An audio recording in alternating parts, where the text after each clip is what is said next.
एक नई अलिफारोन इल्हाम की कहानी। एक पुरानी गांव की गिल्ली में जश्न का मंजर देखो।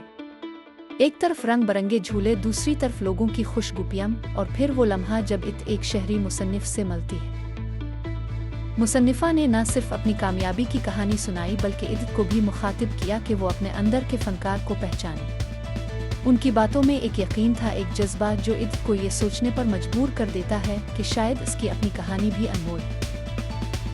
मुसन्निफा ने इद्त को एक नोटबुक तोहफे में दी और कहा, अपनी कहानियों को लिखो, अपने ख्वाब को जिंदा रखो। ये एक सादा मगर ताकतवर पैगाम था।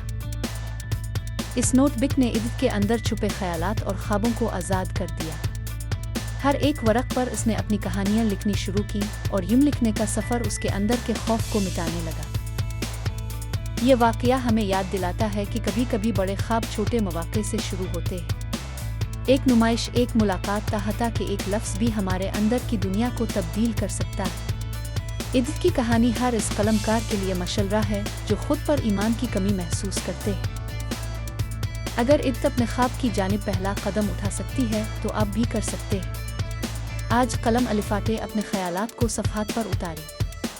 आपका पहला कदम शायद छोटा हो मगर वही आपकी कहानी का आगाज़ होगा। याद रखें, दुनिया आपकी कहानी सुनने के लिए तैयार है।